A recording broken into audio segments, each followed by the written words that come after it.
Rusiya imperiyasında inqilab ərəfəsində 1905-1907-ci illər kəndli hərəkatının ümumi fonunda qaçaqların Azərbaycanda çıxışı xüsusi vurğulanırdı.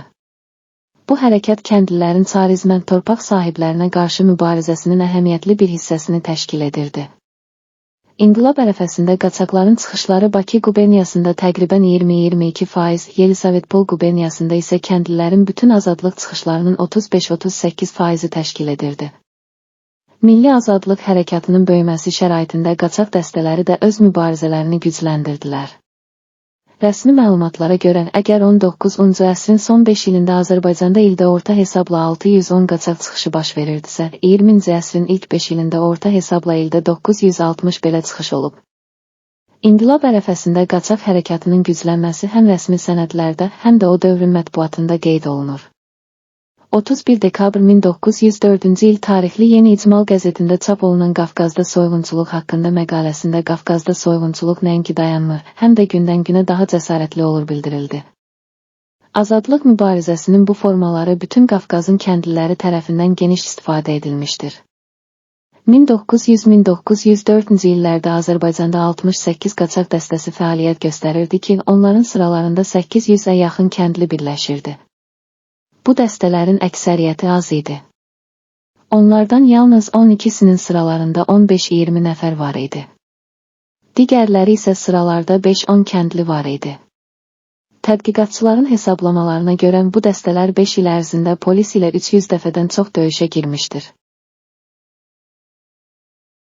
Qafqazın baş rəisinin təkrar sərəncamları ilə polis qüvvələrinin xeyli hissəsi və Azərbaycan ərazisində olan bütün hərbi dəstələr qaçaqlara qarşı atıldı. Ağır təqiblərdən sonra bir çox qaçaq dəstələri dağıldı. 68 kəndli dəstəsindən 58 il ləğv edildi. 1904-cü ilin sonunda yalnız 10 dəstə fəaliyyət göstərdi. Döyüşlərdə kəndli dəstələrinin 46 lideri öldü, onlardan 12-si tutuldu və uzun müddətli ağır əməyə sürgün edildi. Bakı quberniyasında kəndli hərəkatının ümumi fonunda inqilab ərəfəsində qaçaqların çıxışı xüsusi vurğulanırdı. Tədqiqatçıların hesablamalarına görə 1900-1904-cü illərdə quberniyada 21 kəndli öz sıralarına qoşulan 151 qaçaq dəstəsi fəaliyyət göstərirdi. Hakimiyyətin bütün repressiv tədbirlərinə baxmayaraq, Bakı quberniyasında qaçaq dəstələri mübarizəni davam etdirirdi. Quba, Göyçay və Lənkəran qəzalarında qaçaqlar hərəkatı quberniyada ən geniş vüsət alıb. Quba qəzasında 8 dəstə, Göyçay qəzasında 6, Lənkəranda 4 dəstə, qalan 3 dəstə isə Bakı, Şamaxı, Cavad qəzalarında fəaliyyət göstərirdi. Onların arasında ən məşhurları Quba qəzasında Xasi Gülalioğlu və Şıxi, Göyçay qəzasında Abdulbağı və Damir, Lənkəran qəzasında Şarbat Nazaroğlu və Şamaxı qəzasında Hümbətin rəhbərlik etdiyi dəstələr olub. 1901-ci ilin oktyabrında Yeni İcmal qəzeti yazırdı ki, artıq 3 aydır ki, 14 nəfərdən ibarət quldur dəstəsi qaçaq Hümbət Şamaxı qəzasının əhalisini təqib edir. Bütün polis ayağa qalxdı. Hümbətin dəstəsi cəmi 8 ay davam etdi. Ancaq bu qısa müddətdə torpaq sahiblərinə və çar hakimiyyətinə qarşı şiddətli bir mübarizə apardı. Avqustun ikinci yarısı və sentyabrın 5 günü polislə Hümbət dəstəsi arasında 10-a yaxın atışma baş verib. Bakı qubernatorunun əmri ilə dəstəni təqib etmək üçün 1901-ci ilin payızında Şamaxı və Cavad rayon rəislərinin başçılıq etdiyi xüsusi polis komandası yaradıldı. Oktyabrın 5-də Şamaxı qəzasının Uzunbend ərazisi yaxınlığında 60 polisdən ibarət dəstə qaçaqları mühasirəyə aldı, lakin atışmadan qaçaqlar qalib gələrək birini öldürdü və 2 polisi yaraladı. Lakin hakimiyyət böyük say üstünlüyündən istifadə edərək oktyabrın 7-də baş tutan növbəti döyüşdə Hümbatı öldürməyi və 4 yoldaşını həbs etməyi bacardı. Qaçaqların çıxışı Lənkəran qəzasında ən kəskin xarakter alıb. Qaçaq Dəmirin dəstəsi də tez-tez kənd rəhbərliyinə hücum edir, kənd başçıları komandası ilə atışırdı. Belə ki, 1903-cü ilin yayında Dəmir dəstəsi Yeni İcmal qəzetinin yazdığı kimi elə həmin ilin yazında mülkədarlarla birlikdə qaçaqların təqibində iştirak edən Çalın kənd icmasının sədri Səməd Abdullaoğlunun mülkünə hücum etdi. Qaçaqlılar onun evini dağıdıb, Ağsaqqalın özünü öldürüb, bir neçə qohumunu isə ağır yaralayıb. Ağsaqqalın fermasında işləyən həmkəndliləri Dəmirin dəstəsinə köməklik edirdilər. Bakı quberniyasında fəaliyyət göstərən kəndli dəstələri arasında ən məşhuru və uzun ömürlü olanı Xasi Güləlioğlunun dəstəsi idi. 3 dəfə Sibir sürgünündən qaçan kənd sakini. Rustov Xasi Quba qəzasında yaxşı silahlanmış dəstə təşkil edərək 13 il çar hakimiyyətinə və yerli məmurlara qarşı vuruşdu. Təkcə son 2 ildə Xasinin bölməsi ilə polis arasında 30 dəfə atışma olmuşdu. 1901-ci il martın 4-də Şıxlar kəndində baş vermiş döyüş Xasi uğrunda son döyüş olmuşdur. Şıxlar bəylərindən əhəmiyyətli dəstək alan Quba qəzasının rəisi gecə vaxtı 40 nəfərlik mühafizəsi ilə qəfildən kəndi mühasirəyə alıb. 4 saat davam edən atışmadan sonra Xasinin ən yaxın silahdaşlarından biri qaçaq Cəfər Əmrahoğlu öldürülüb. Qol və ayaqlarından yaralanan Xasinin özü isə əsir götürülüb. 1901-ci il sentyabrın 12-də qaçaq Xası Tiflis rayon məhkəməsi tərəfindən asılaraq edam cəzasına məhkum edilmiş və hökm həmin ay icra edilmişdir. İnqilab ərəfəsində Quba qəzasında fəaliyyət göstərənlərin hamısından ən əlamətdarı Şıxı dəstəsi idi. Bu dəstə çox cəsarətli və cəsarətli çıxışları ilə seçilirdi. Beləliklə 1902-ci ilin yazında Şıxının dəstəsi Dərbənddən Qubaya gedən yolda varlı tacirlərdən ibarət karvanı saxladı, onların bütün əmlakını əlindən aldı və ətraf kəndlərin kəndlilərinə payladı. Həmin gün Zurnoy meşəsindəki Şıxanın dəstəsi Quba rayonunun rəisi Deminskinin polisinə şiddətli müqavimət göstərdi. Və 1903-cü il iyunun 20-də Şıxının dəstəsi günorta çağı Külları kəndindən nüfuzlu tacir və polis agenti Molla Mahmudun mülkünə hücum edərək onu öldürdü və bütün əmlakını yandırdı. 1904-cü il mayın 10-da Şıxının dəstəsi Xudat balıqçılığına hücum etdi. Myskirinski polis zabiti Qasanbekov Kazak və mühafizəçilərdən ibarət xüsusi yaradılmış dəstə ilə balıqçının köməyinə gəldi. 7 qaçağa nizami hərbi qüvvə müqavimət göstərirdi. Bu döyüşdə dəstə yalnız bir kəndli itirdi. İyunun 5-də Şıxının dəstəsi Nəcəfkənd kəndinin kəndliləri ilə birlikdə məşhur varlı və nüfuzlu şəxs Mirzə xanın evində bomba partlayışı təşkil etdi. 2 mərtəbəli ev tamamilə dağıdıldı, xanın arvadı və 2 oğlu öldü. Qaçaqların çıxışları çar hakimiyyətlərini və mülkədarlarını hiddətləndirir, onlara qarşı amansız repressiyalara əl atırdılar. Hələ 1898-ci ildə çar rejimi qaçaq hərəkatını yatırmaq üçün xüsusi polis dəstəsi yaratmışdı. Bununla belə nəticələr olduqca təvazökar idi. Qaçaq hərəkatını yatırmaq üçün hakimiyyət 1903-cü ildən başlayaraq zemstvo mühafizəçilərindən, ov dəstələrindən və hərbi hissələrdən geniş istifadə etdi. Çar hakimiyyəti onların əlinə keçən qaçaqlarla ən amansız şəkildə məşğul olurdu. 1903-cü ildən başlayaraq döyüşlərdə yaralanan qaçaqlar əsir götürülmürdü, onlar məhkəməsiz yerindəcə güllələnir, diri-diri əsir düşənlər isə bir qayda olaraq hərbi səhrə məhkəmələrinin qərarı ilə ya edama ya da asmağa, ya da Sibirdə uzun müddətli və ya ömürlük ağır işlərə məhkum edilirdilər.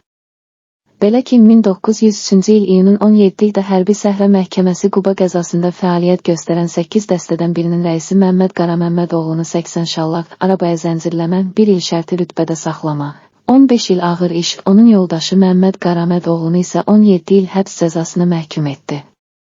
Həmin Hərbi Səhrə Məhkəməsi 1903-cü il iyunun 30-da Quba qəzası Çeçen qaçaqlarının başçısı Hüseyn Adıgözəlovu bütün dövlət hüquqlarından məhrum edilməklə 18 il ağır işlərə, 6 yoldaşını isə hər birini 15 il ağır işlərə sürgünə məhkum etdi. 1904-cü ildə Qafqaz Hərbi Dairə Məhkəməsi Qaraqoyunlu Göyçay rayonu kəndindən olan qaçaq Heydər Abdullaoğlunu edam cəzasına, noyabrın 25-də isə edam cəzasına məhkum etdi. Axtaçı Soltanbekli Əbdülbaqi Heydər Abdullaoğlu noyabrın 25-də isə qaçaq həbs edilib.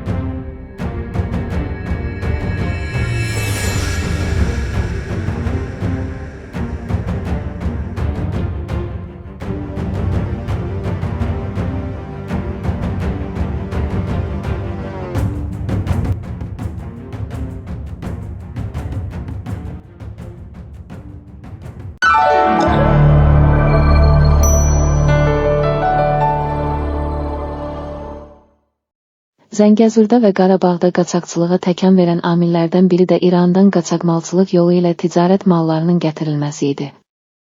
Azərbaycanın şimalı Rusiyaya ilhaq ediləndən sonra Araz çayı boyunca sərhəd getdikcə möhkəmlənməyə, gömrük rejimi tətbiq olunmağa başlamışdı.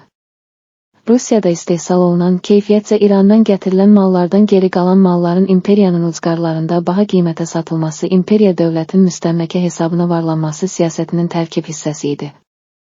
İrandan tacirlərin Rus istilasına qədər Azərbaycanın Arazboyu yaşayış məntəqələrinə gətirib satdığı mallar isə Avropa, əsasən Fransa istehsalı keyfiyyətcə yüksək olduğundan, gömrük rejiminin tətbiqindən sonra da həmin mallara tələbat yüksək olaraq qalırdı. Rus sərhəd gömrük rejiminin qadağasına baxmayaraq tacirlər müxtəlif vasitələrdən istifadə edərək İrandan qaçaqçılıq yolu ilə lazımi malları gətirib satırdılar. Bu işdə əsas rolu özünə güvənən qaçaq gənc adamlar oynayırdı. Onlar 8-10 nəfərlik dəstə düzəldib İrandan gələn yükü sərhədin o tayında təhvil götürüb, xəlvət yollarla sərhədi keçərək bu tayda mal sahibinə təhvil verərək öz haqlarını alırdılar. Belə işlərdə tez-tez sərhədçilərlə atışmalar olurdu və bu atışmada sərhədçini öldürən qaçaqmalçı ya tutularaq Sibirə katorqaya sürgün edilir, ya da dağlara qaçaraq qaçaqçılıq həyatı keçirirdi.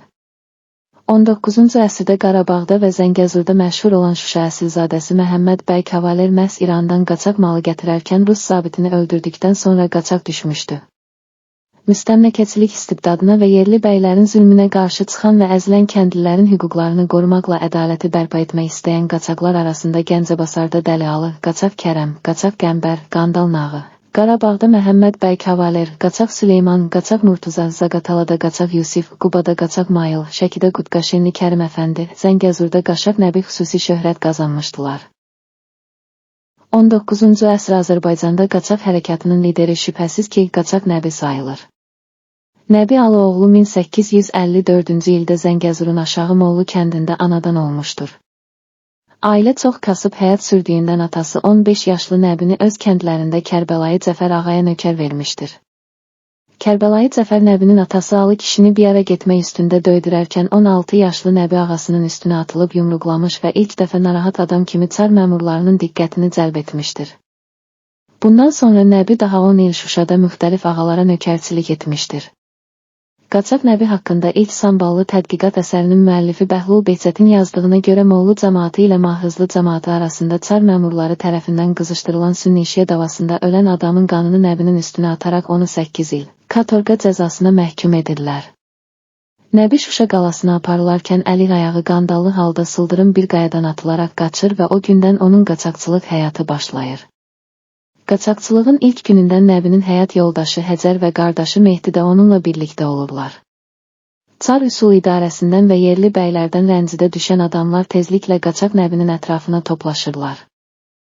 Nəbi əsasən Zəngəzur və Naxçıvanda, qismən də Qarabağ və İranda 15 il qaçaqçılıq etmiş, sosial ədalətsizliyə qarşı mübarizə aparmışdır.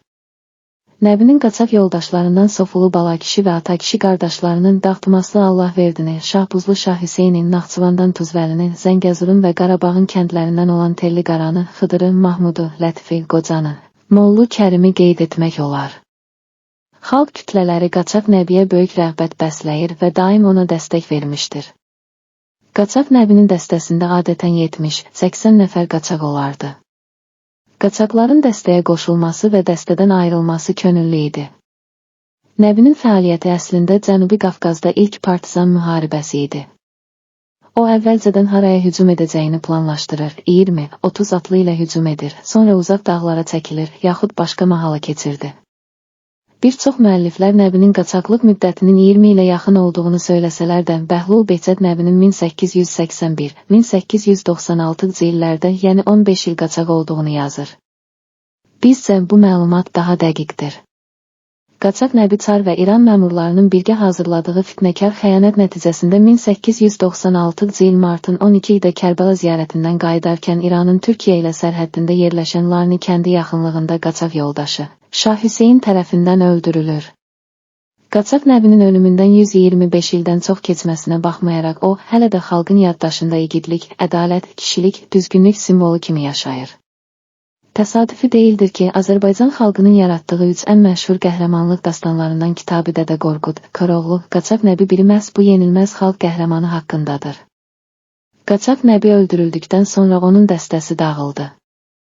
Yalnız Yağlıvənd cəmaatından olan Qaçaq Süleyman başına dəstə yığıb öz mübarizəsini davam etdirdi. Qaçaq Süleymanın 1906-1907-ci illərdə Təbrizdə Səttarxan hərəkatına dəstək verməsi faktı da vardır. Zəngəzurda qaçaq hərəkatı Qaçaq Nəbinin ölümündən sonra səngisə də qaçaqçılıq ötən əsrin 40-cı illərinə qədər davam etmişdir. Bu qaçaqlar adətən fərdi zəmindən yaxud qan intiqamı səbəbindən dağlara çəkilmiş, əsasən təkbaşına mübarizə aparmışdılar. 19-cu əsrin əvvəllərində Zəngəzurda tanınmış qaçaqlardan olan kişi Tavat Alxaslı kəndi, Qaçaq Fərzalı Qaradərə kəndi, Kürdoğlu Məhəmməd Qaraçanlı kəndi, Qaçaq Ələkbər Qarakesdi kəndi, Baba Məmmədov erməni quldurlarına qarşı mətanətlə vuruşmuşlar. Zəngəzurda qaçaqların sonuncu nəsli 19-cu əsrin 30-cu illərinə təsadüf edir. Bu insanlar kolxoz quruculuğu zamanı bolşeviklərin ədalətsizliyinə üsyan edərək dağlara çəkilmiş, Çar Rus rejiminin yeni forması olan bolşevik müstəmləkəçiliyinə qarşı mübarizə aparmışdılar. Belə qaçaqlardan ən parlağı Sisiyanın Şəki kəndindən olan Qaçaq Qardaşxan idi.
(1905-1907-ci illər inqilabı ərəfəsində Azərbaycanda qaçaq hərəkatı sönmədi. Qaçaq hərəkatı həmişə quldurlar yuvası sayılan Yelizavetpol quberniyasında geniş vüsət almışdı. 1900-1904-cü illərdə Azərbaycanda fəaliyyət göstərən bütün dəstələrin 60%-dən çoxu, qaçaqların ümumi sayının 70% və bu dəstələrin bütün hərəkətlərinin 80% Yelizavetpol quberniyasında baş vermişdi. Yelizavetpol quberniyasının bir hissəsi olan Qazaq qəzasında azadlıq mübarizəsinin ən kəskin forması qaçaq hərəkatı idi. Burada məşhur qaçaq dəstələri də fəaliyyət göstərirdi. 1900-1904-cü illərdə Qazaq qəzasında ona yaxın silahlı kəndli dəstəsi fəaliyyət göstərirdi. Bunlardan 4-ü ən məşhur idi. Onlardan birinə Kor Vəli adı ilə tanınan Vəli Hacıəli oğlu rəhbərlik edirdi. O, 1870-ci ildə Çardaxanlı kəndində kasıb ailədə anadan olmuşdur. Onun uşaqlığı ifrat yoxsulluq və aclıq içində keçib. Vəli 18 yaşında kəndliləri incidən kənd ağsaqqalını kürəklə öldürür. Vəli polisin əlinə keçməmək üçün dağlara çıxır və narazı kəndlilərdən silahlı dəstə yaradır. O, öz dəstəsi ilə birlikdə tez-tez hər cür zalımlara qarşı çıxış edirdi. Təkcə 1900-1901-ci illərdə o 28 dəfə mülkədarların mülklərinə hücum etmiş və polis əməkdaşları ilə atışmalara başlamışdır. 1902-ci ilin əvvəllərində Çar hökuməti böyük çətinliklə Vəlini ələ keçirə bildi. Polisin məlumatına görə, Yelizavetpol qəzasının 4-cü bölməsinin polis zabiti Oqarışev Vəlinin Əsrik Bayramlı kəndində evlərdən birində gizləndiyi barədə kəşfiyyat məlumatı aldıqdan sonra mühafizə dəstəsini götürərək 1902-ci il yanvarın 10-unda səhər saat 8-də evi mühasirəyə alır. 16 mühafizəçi səhərdən axşama kimi Vəli ilə atışdı. Nəhayət, Vəli qaçmaq qərarına gəlib və otağın pəncərəsindən tullanıb və icra məmurunu qolundan yaralayıb. Mühafizəçilər 2 güllə ilə onun gicgahını yaralaya bildilər və nəhayət onu həbs etdilər. Qeyd olunub ki, həbs olunan Vəli xeyli sayda qaçaq dəstəsinin başçısı olmaqla onunla birlikdə məşhur şayələrə görə bir çox cəsarətli cinayətlər törədib. O, məhkəmə orqanına təhvil verilib. 1902-ci il aprelin 19-unda Qafqaz Hərbi Dairə Məhkəməsi Korvəlini 1907-ci ilə qədər Aleksandrovskaya mərkəzi həbsxanasında çəkdiyi 15 il ağır işlərə məhkum etdi. Qazax qəzasında üsyankar kəndlilərdən ibarət daha bir dəstəyə Tanrıverdi Qaraböçək oğlu başçılıq edirdi. Bu dəstə 10 ilə yaxın torpaq sahiblərini və çar məmurlarını dəhşətə gətirmişdi. O, kəndlilərdən hər cür dəstək alırdı. 1900-cü il noyabrın 7-sində kənddəki 4-cü məntəqənin pristavının başçılıq etdiyi polis qrupu Əlimərdanlı Tanrıverdinin dəstəsini mühasirəyə aldı. Bu kəndin kasıb kəndliləri qaçaqlarla birlikdə hakimiyyətə silahlı müqavimət göstərdilər. Polis kəndlilərin hücumuna tab gətirə bilməyib, 2 nəfəri döyüş meydanında qoyub və kəndi tərk etmək məcburiyyətində qalıb. Hökumət təvazökar kəndlilərə qarşı ciddi tədbirlər görməyə qərar verdi və Əlimərdanlı kəndinə polis və Kazak birləşmiş dəstələri göndərdi. Yalnız belə bir qüvvənin köməyi ilə hakimiyyət üsyançıları cəzalandıra bildi və 1901-ci ilin dekabrında 5 kəndli həbs edildi və Əlimərdanlı kəndində 50 Kazak yerləşdirildi. 1903-cü ilin yayında Yelizavetpol qubernatorunun göstərişi ilə Tanrıverdi dəstəsinə qarşı mübarizəni gücləndirmək üçün xüsusi dəstələr təşkil edildi. Komandanın tərkibində tanınmış quldurlar və təcrübəli polislər var idi. İyulun 8-inə keçən gecə Dəstəfur kəndi yaxınlığında Tanrıverdinin dəstəsi bu dəstənin puskusuna düşür. Nerevi qəzeti bu barədə yazıb ki, atışma zamanı qaçan, Mərsilin sakini Tanrıverdi Qaraböçək oğlu 10 ildir ki, əyalət əhalisinə qorxu salmış, ötən il Dəli Əlinin dəstəsində iştirak etmiş, polis Qazax qəzasında və bir çox digər cinayətlərə qarşı müqavimət göstərmişlər. Qaçaq Kar Məmməd və onun dəstəsi kəndlilər arasında da böyük nüfuza malik idi. 1895-ci ildə Məmməd usta köməkçisini qətlə yetirdiyinə görə 18 il ağır işlərə məhkum edildi, lakin 2 ildən sonra Sibirdən vətəninə qaçdı. 1899-cu ilin fevralında o, ikinci dəfə ağır işlərə məhkum edildi. Lakin 1900-cü ilin əvvəlindən yenidən Salahlı kəndinə qaçdı və quldur dəstəsi yaradaraq Tiflis və Yelizavetpol quberniyaları hüdudlarında fəaliyyət göstərdi. 1900-cü ilin cəmi 5 ay ərzində Məmmədin Kar dəstəsi 11 dəfə polis əməkdaşları ilə döyüşmüşdü. 1900-cü ilin mayında Qazax qəzasının Əskipara kəndində zabit Məlik Sıtovun başçılıq etdiyi dəstə ilə qaçaqlar arasında atışma baş verdi. Həmin illərin mətbuatı qeyd edirdi ki, 56 mühafizəçiyə qarşı cəmi 6 kəndli dayanmışdı. Buna baxmayaraq, kəndlilər polis əməkdaşlarının bütün hücumlarını dəf etdilər və yalnız bir nəfəri itirərək mühasirədən xilas oldular. 1901-ci ilin payızında Tiflis və Qazax qəzalarının birləşmiş polis dəstələri Məmmədin dəstəsinə qarşı göndərildi. Karyazın meşəsində ruslar nəhayət kəndli dəstəsini izləyə bildilər.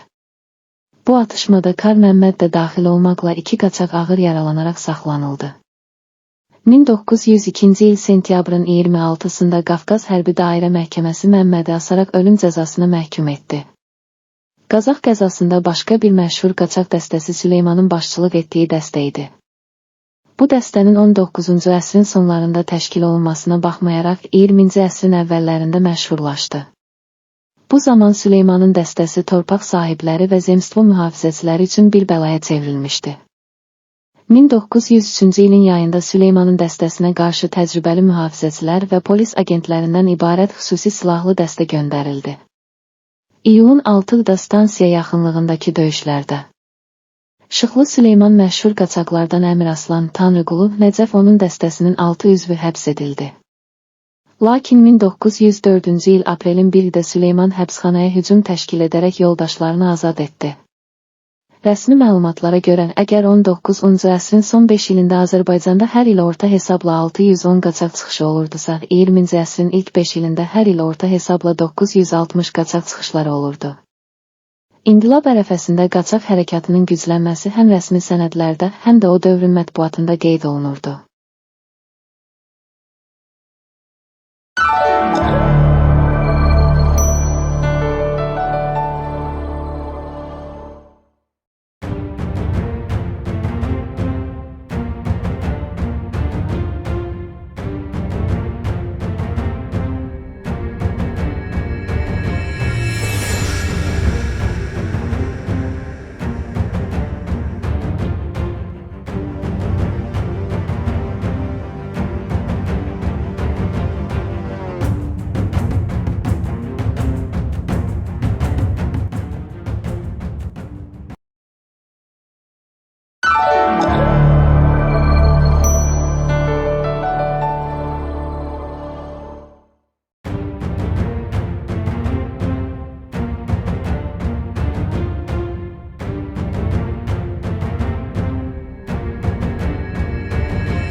Qaçaqçılıq dövründə elə qaçaq dəstələri var idi ki, onların hərəkətləri təkcə bir mahalı deyil, bəzən onların hərəkəti əyalətin bütün ərazisini, hətta qonşu əyalətlərin bir neçə nahiyəsini əhatə edirdi.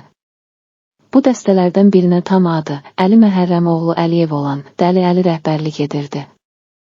Kafkaz qəzeti 1904-cü il dekabrın 1-də yazırdı ki, Elisavetpol quberniyasının kənd cəmaatı arasında quldurluq və soyğunçuluq qəhrəmanları arasında indiki dövrdə ən məşhuru Elisavetpol qəzasının sakini Əli Məhərrəmoğludur ki, o bir neçə ildir ki, kiçik dəstə ilə bu rayonlarda quldurluq edir. Dəli Əli 1857-ci ildə kasıb kəndli ailəsində anadan olub. Bir vaxtlar Elisavetpol qəzasında polis serjantı vəzifəsində çalışıb. Lakin tezliklə üsyankar kəndlilərə atəş açmaqdan imtina etdiyi üçün xidmətdən uzaqlaşdırıldı. 1870-ci ildə polis onun silahını götürmək istəyəndə o, onlara atəş açıb 2 mühafizəsini öldürdü və bundan sonra qaçağa çevrildi. Əli torpaq sahiblərinə və hakimiyyət orqanlarına qarşı mübarizə apararaq xalq arasında Dəli Əli ləqəbini qazandı.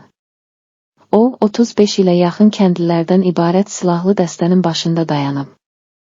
1900-1904-cü illərdə Dəli Əlinin 5 nəfərdən ibarət dəstəsi Acıkənd yaxınlığında silahlı dəstəyə, polis agentinə, Səfkürd kənd icmasının sakini Əbülkəsim İsmailoğluna hücum etdi. Atışma zamanı bir polis əməkdaşı və onun 2 əlaltısı yaralanıb. Dəli Əlinin dəstəsini təqib etmək üçün polis rəisinin başçılığı ilə 15 mühafizəçidən ibarət dəstə göndərildi. Lakin mühafizə dəstəsi qaçaqların izinə düşə bilmədi. Bu atışmadan sonra Nuxinski, Areski və Yelisavetpolski rayonlarının polis qüvvələri Dəli Əlinin dəstəsini təqib etmək üçün bir komandada birləşdirildi. 1901-ci il avqustun 23-də Samuxda birləşmiş polis dəstələri ilə Dəli Əlinin dəstəsi arasında ilk toqquşmalar baş verir. Bu atışmada kəndli dəstəsində cəmi 9-10 nəfər var idi. Buna baxmayaraq, qaçaq dəstəsi polislə mübarizə apara bilib. Avqustun 24-də isə Dəli Əli artıq Cavanşir rayonunda uğurla fəaliyyət göstərirdi.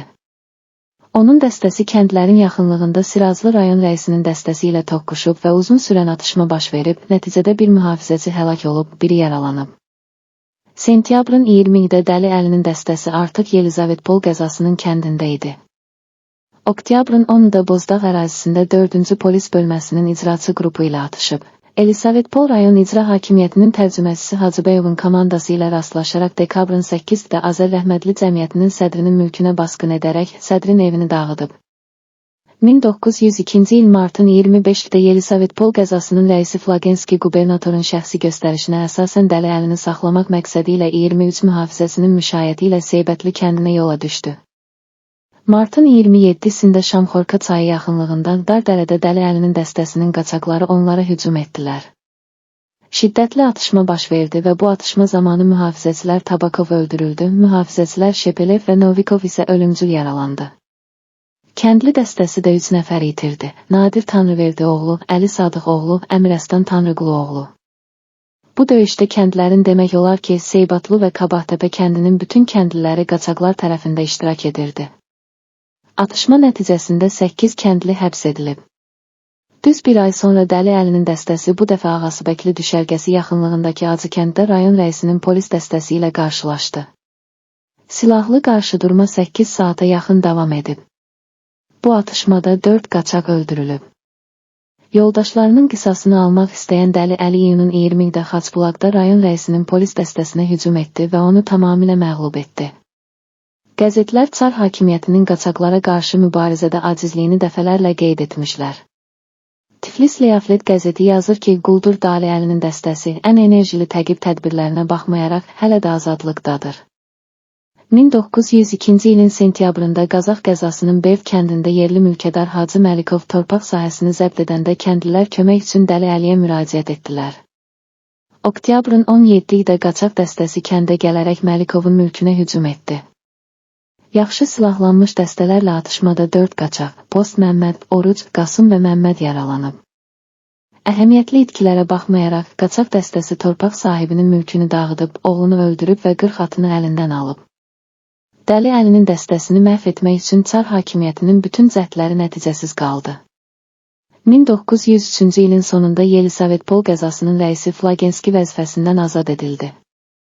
Onun yerinə polkovnik Reut təyin edilib. Yeni rayon rəisi bütün qüvvələrini Dəli Əlinin dəstəsinə qarşı cəmlədi. Rayon polis qüvvələrinə kömək etmək üçün 100 kazak göndərildi. Çar hakimiyyətinin repressiv tədbirlərinə baxmayaraq, kəndli dəstəsi öz hərəkətlərini daha da gücləndirdi. Bakunes qəzeti 1903-cü il noyabrın 6-sında yazırdı ki, məşhur Qafqazlı quldur Dəli Əli Məhərrəmoğlunun dəstəsini təqib etmək üçün Reyut şəhərinin rayon rəisi mühafizə dəstəsi ilə göndərilmiş. Onlar bir neçə günlük axtarışlardan sonra yorğun halda qayıtmışdılar. Yaxın gələcəkdə bütün dəstə üzvlərini tutmaq mümkün deyil.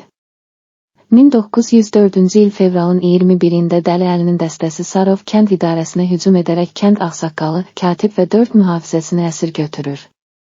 Xəbər verildiyi kimi sonra qaçaqlar əsirləri kəndlərdən qovdular. Moğuzalılar kəndindəki Karasuçi kənd cəmaatını ağsaqqalın evinin yanına yığaraq sonuncunun gözü qarşısında onları ələ salmağa, vurmağa başladılar. Bütün bunlardan sonra Dəli Əli Muxtarın əlindən kənd idarəsinin zəncirini və möhürünü aldı və onu kənddən qovaraq dedi, get rayon rəisinə de ki, bizə sənin kimi muxtar lazım deyil.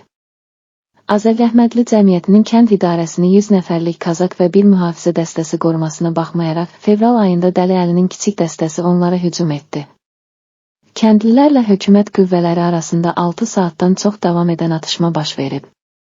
Qaçaqların dəstəsi kənd rəhbərliyini dağıtmağa müvəffəq olub və bu dəfə uğurla qaçıb.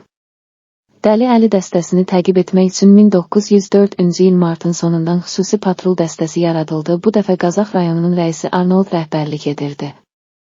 Lakin Dəli Əlinin dəstəsi hətta bütöv hərbi birləşmələrlə döyüşməkdə bəxti gətirib.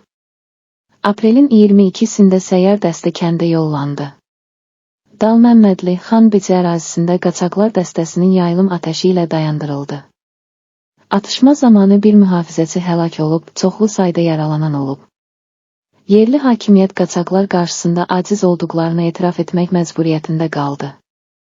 Obnovleni qəzeti yazır ki, Dəli Əli xüsusilə general qubernatorluğu dövründə məşhurlaşıb. Polis gücünün bütün qüvvələri ona qarşı yönəlmişdi. Dəli Əlinin ucbatından bir çox məhkəmə icraçıları və hətta rayon rəisləri xidmətlərində əziyyət çəkdilər və onu tuta bilmədilər. Axırıncı dəfə 1904-cü ildə Dəli Əlinin ovu keçmiş Qazax qəzasının rəisi Arnolda həvalə edildi. O, bir dəstə ilə Yelisavetpol qəzasına göndərilərək rayonu çubuq və cərimələrlə viran qoydu. Amma Dəli Əli tutulmadı.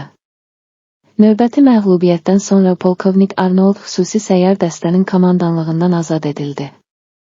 Dəli Əlinin dəstəsinə qarşı mübarizə yenidən Yelisavetpol qəzasının yeni rəisi Reyutda tapşırıldı. Lakin bundan sonra da Dəli Əlinin dəstəsi döyüşü uğurla davam etdirdi. Dəli Əliyə qarşı mübarizədə aciz olduqlarını anlayan Çar hakimiyyəti başqa yol tutmağa qərar verdi. Hökumət onu əfv etmək qərarına gəldi və hətta ona silah gəzdirməyə icazə verildi. Bəzi mənbələrdə qeyd edilir ki, Dəli Əli 1913-cü ildə Romanovlar sülaləsinin hakimiyyətinin 300 illiyi ilə bağlı keçirilən dövlət şənliyində iştirak edib. Əfsanəvi qaçaq 1917-ci ildə öz qulluqçusu tərəfindən öldürülüb. Qətlin sifarişlə törədildiyi irəli sürülüb.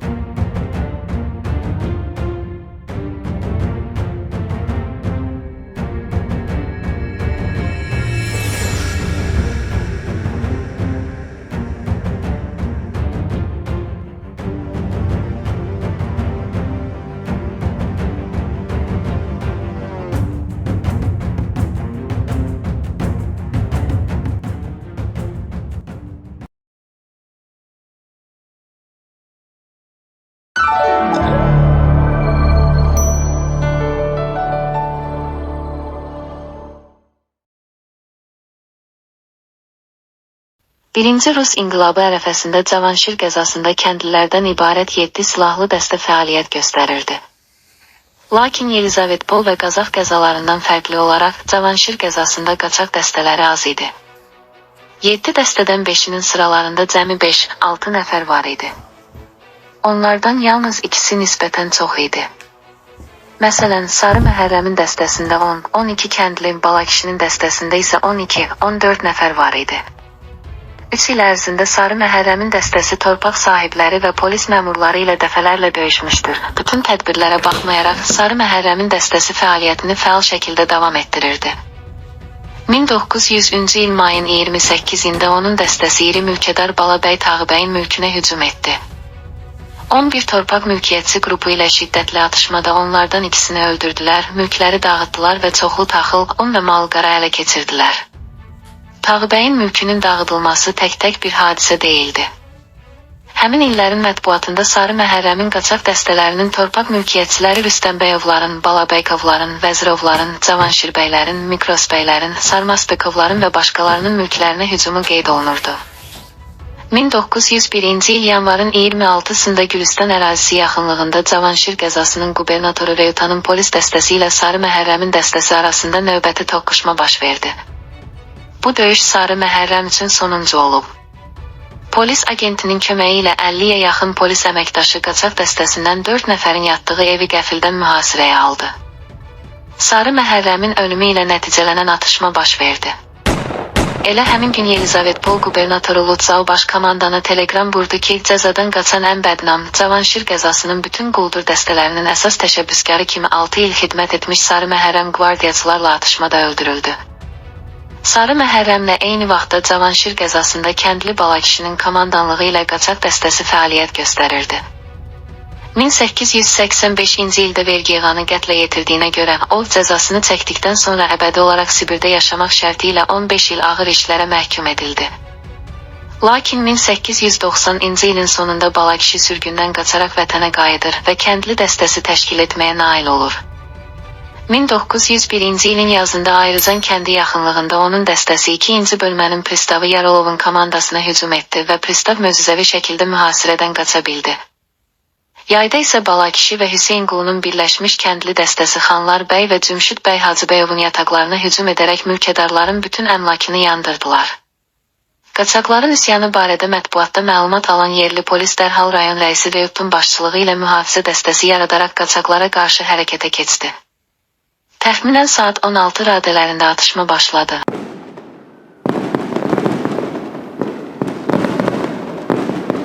Atışma zamanı mühafizəçi Teodosvili öldürüldü, Novikov isə yaralandı. Qaçaqlar isə geri çəkilə bildilər. Və 3 aydan sonra Sarıdamlı kəndi, Edditəpə yaxınlığındakı Balakişi dəstəsi Reyutun başçılıq etdiyi polis dəstəsi ilə atışmaya başladı və bu döyüşdən sağ-salamat çıxdı.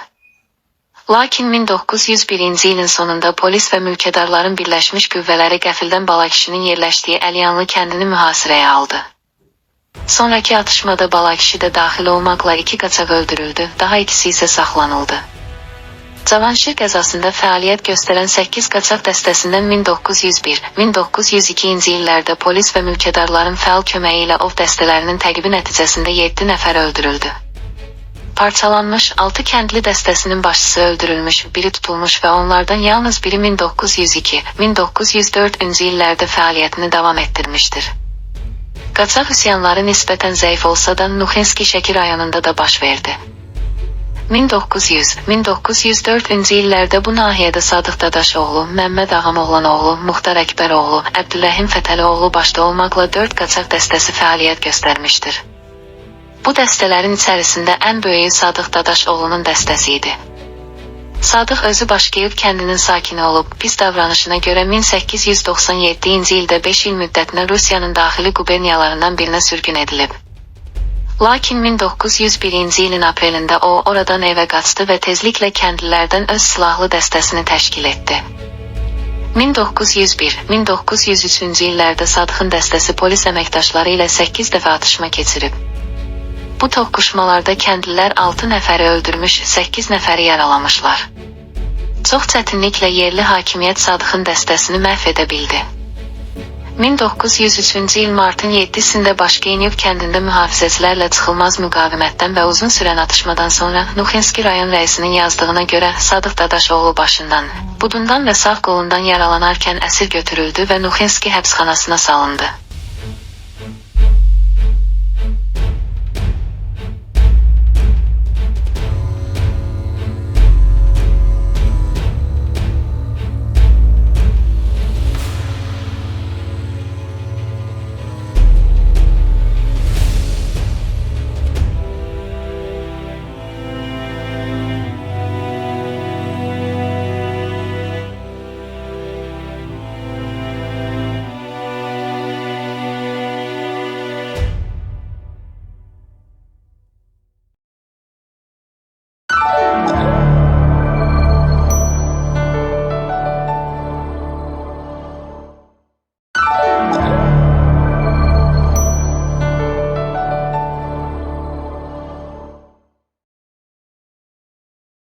Rusiya imperiyasında kəndlilər üçün sosial və müstəmləkə zülmündən qurtulmağın radikal vasitələrindən biri dağlara və meşələrə qaçmaq idi. Qaçmalar həm də kəndlilərin istismarçılara qarşı mübarizəsinin partizan formaları ilə əlaqələndirilirdi. Qaçaqlar silahlı dəstələr yaradır, istismarçıların malikanələrinə və polis postlarına hücumlar təşkil edirdilər. Partizan mübarizə üsulları Rusiyanın kənarları üçün xarakterik idi. Qaçmaq və quldurluq Azərbaycan kəndlilərinin ən qədim və geniş yayılmış mübarizə formasıdır. Qaçaq hərəkatının kənddə dərin iqtisadi və sosial kökləri var idi. Feodal və milli müstəmləkə zülmü, kəndlilərin yoxsul vəziyyəti, qaçaq hərəkatının yaranmasına səbəb olan əsas səbəblər bunlar idi. Çar hökumətinin bütün rəsmi nümayəndələri qaçaqları cinayətkar və soyğunçularla eyniləşdirərək onları quldur adlandırsalar da, bəziləri kəndliləri qaçaqlar sırasına sövq edən əsas sosial-iqtisadi səbəbləri etiraf etməyə məcbur oldular. Belə ki, Ali Baş Komandan dəftərxanasının məmuru Qafqazda quldurluqlar haqqında məqaləsində etiraf edirdi ki, bizim dərin qənaətimizə görə Qafqazdakı quldurluqlar burada formalaşmış qeyri-normal həyat şəraitinin nəticəsidir. Soyğunçuluq insanların həyat şəraitindən qaynaqlanan sosial hadisədir. Qəribədir ki, Qafqaz əhalisi torpaq qıtlığı, məlumatsızlıq, kredit çatışmazlığı və digər səbəblərdən ildən ilə yoxsullaşır və ehtiyac içində olan insan bildiyimiz kimi hər şeyə qadirdir. Bu arada məlumdur ki, ölkəmizdə torpaq münasibətləri hələ də xaotik vəziyyətdədir. Aqrar bəlalar durmadan artır, bir çox cinayətlərə səbəb olur ki, bu da öz növbəsində quldurluğun artmasına təsir göstərir. Bəzi yerlərdə əhali torpaq çatışmazlığından boğulsa da, yaxınlıqdakı böyük torpaq sahələri boşdur. Qaçaqların sosial kökləri Qafqazşünas Buxun əsərində də eyni şəkildə qiymətləndirilir. Qafqazda torpaq idarəçiliyi məqaləsində o yazmağa məcbur oldu. Mənim müşahidələrimə və yerli mütəxəssislərin ifadələrinə görə bu acınacaqlı quldurluq hadisələrinin qaçaq hərəkatı səbəbləri bunlardır. İlk növbədə, yerli əhalinin yerləşdiyi dilənçi vəziyyət, onun dağlıq ərazilərdən, torpaqların zəbt edilməsindən, dağ ətəylikdən zəbt edilməsidir və dərələrin, onun mədəni həyatın bütün nemətlərindən məhrum olması və köçkünlərin ona qarşı düşmən münasibəti. Hətta Rus məmurlarının bu etirafları da inandırıcı şəkildə sübut edir ki, qaçaq hərəkatı Azərbaycan kəndlisinin yaşadığı sosial və müstəmləkə zülmünün bütün şəraiti ilə yaranıb və sırf sosial xarakter daşıyıb. Burada bir tərəfdən məzlum aşağı təbəqələr, digər tərəfdən isə zalımlar bir-birinə qarşı toqquşmalarda dayanıblar. Bu hərəkatın iştirakçıları daim öz düşmənləri ilə şiddətli mübarizə aparırdılar, məğlub olduqları üçün dönə-dönə meşələrə, dağlara yığışıb oradan xalqa zülm edənlərə hücum etdilər. Qaçaq hərəkatının ictimai xarakter daşıdığının, kəndlilərin zülmə və istismara qarşı fəal etirazını ifadə etdiyinə ən inandırıcı sübutlardan biri də qaçaqlar xalq tərəfindən dəstəklənməsidir. Qaçaqların sıraları bir neçə yüz nəfər idisə, onları dəstəkləyən kəndlilərin sayı bir neçə yüz min nəfərə çatırdı. Az sayda rəsmi sənəd var ki, onların müəllifləri qaçaqların əhalinin ən geniş dəstəyini aldığını qeyd etməsin.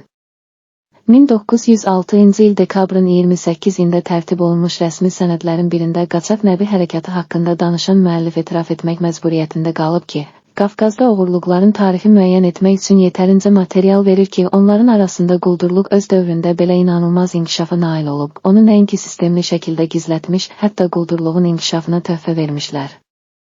Bölgədə quldurluğa təkcə cinayət deyil, həm də cəsarət mübarizədə əzmkarlıq kimi baxılır.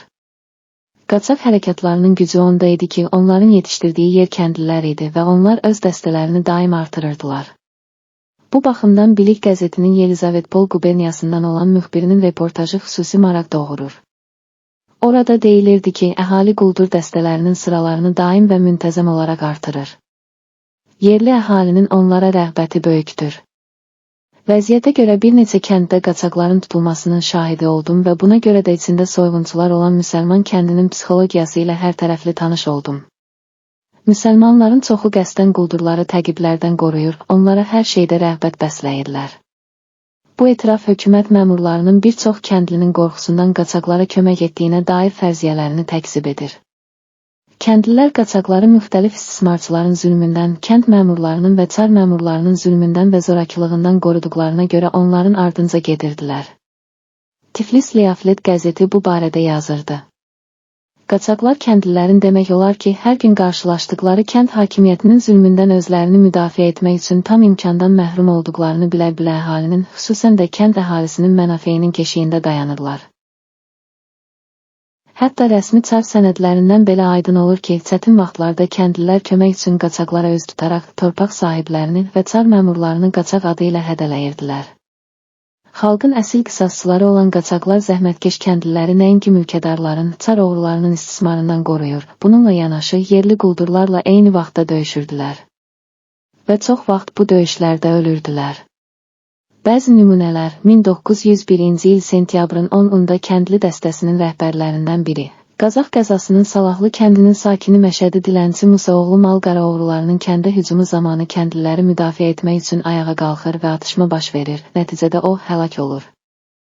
Yelisavetpol qəzasında Muxtar bəy Quşməməd oğlunun dəstəsi Kapanlı kəndinə hücum edərək bütün kəndliləri qarət etməyə başlayanda kəndlilərə kömək etmək üçün qaçaqlar Həsən Ləzgioğlu və Məşədi Elçidən ibarət dəstə gəldi.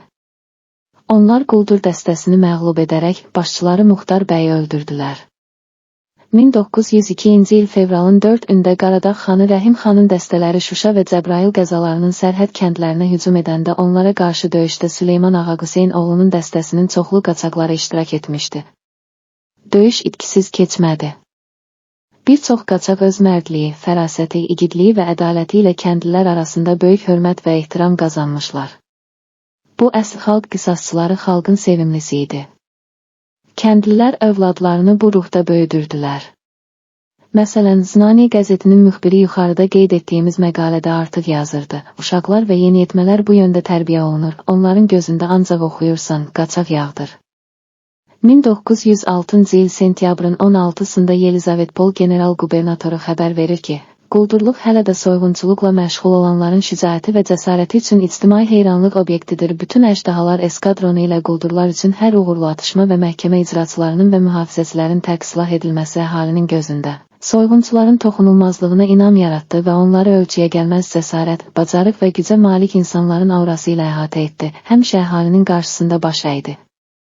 Qaçaqların sosial tələblərinin təhlili göstərir ki, onlar kəskin artan dövlət vergilərinin və feodal rüsumlarının ağırlığından əziyyət çəkən zəhmətkeşlərin aktual maraq və arzularını əks etdirirdi. Səpələnmiş kəndli əhalisi arasında yerdən yerə hərəkət edən, kəndli kütlələri ilə sıx əlaqədə olan qaçaqlar müxtəlif xəbərlər, elanlar çatdırır, onları öz yozumları ilə müşayiət edirdilər. Burada-orada müstəmləkə nizamının dağıdılması ilə kəndlilərin narazılığının körtəvi alovlandığı bir mühitdə təbliğat aparan qaçaqlar fəal fəaliyyətə çağırmaq üçün səslərini ucaltdılar. Znani qəzeti qaçaqları nəinki bütün şəxsi mülkiyyəti inkar etdiklərinə görə məzəmmət edirdi, həm də kəndliləri torpaq sahiblərinin mülklərini və malikanələrini dağıtmağa, hökumət qüvvələrinə müqavimət göstərməyə çağırırdı. Qaçaqlıların da partizanlar kimi daimi yaşayış yeri yox idi. Nə qədər ki, insanları və atları yedirtmək lazımdırsa, bir yerdə qalırdılar. Çətin cığırlarla gizlicə irəliləyirdilər. Dəstələr daim hərəkətdə idi və dəstənin nə vaxt və hara gedəcəyini rəhbərdən başqa heç kim əvvəlcədən bilmirdi. Qəfildən hücum etmək və tez yoxa çıxmaq qaçaqların əsas qaydasına çevrilirdi. Qaçaqlılar polisin təqibindən gizlənmək üçün sığınacaqlarını çətin əldə edilən dağlarda, hündür ağaclarda qururdular. Onlar diqqətlə işlənmiş siqnal sistemləri vasitəsilə, ya xüsusi alətləri vurmaqla, ya da quşların və meşə heyvanlarının qışqırıqlarını təqlid etməklə əlaqə saxlayırdılar. Qaçaqların taktikasına terror da daxil idi. Bu, qüvvələrin olmaması və dəstələrin azlığı ilə izah edildi. Digər tərəfdən, eyni hakimiyyət kəndlilərə qarşı zorakılıq və terrora əl atırdı. Bu, cavab tədbirləri görülməsinə səbəb olurdu. Başqa sözlə, hökumət repressiyası kəndliləri müqavimətə sövq edirdi. Yuxarıdan gələn bu və ya digər cəza hərəkətləri aşağıdan əks hərəkətlərə səbəb olurdu. Buna qaçaqlar yeni hərəkətlərlə cavab verirdilər. Qaçaqlar adi kəndlilərdən fərqli olaraq saxlanılarkən polisə şiddətli silahlı müqavimət göstərirdilər, həbsxanalara bir sıra cəsarətli hücumlar təşkil etdi və orada saxlanılan məhbusları azad edirdilər. Belə ki, 1900-cü il sentyabrın 8-də Quba qəzasında qaçaq dəstəsi şəhər həbsxanasına hücum edərək bütöv bir kameranın, o cümlədən onların sıralarında olan 2 yoldaşının azad edilməsinə töhfə verdilər. Oxşar hücumlar Qazax rayonunda da baş verib. 1903-cü ilin iyulunda məşhur qaçaq Süleyman hökumət dəstəsi ilə toqquşmada böyük məğlubiyyətə uğradı. Qaçaqların bir hissəsi öldürüldü, bir hissəsi yaralandı və həbs edildi. 1904-cü il aprelin 1-də də Süleyman Qazax qalasına hücum təşkil etdi. Onu yarı dağıdıb, 6 yoldaşı olmaqla 16 məhkumu azad etdi.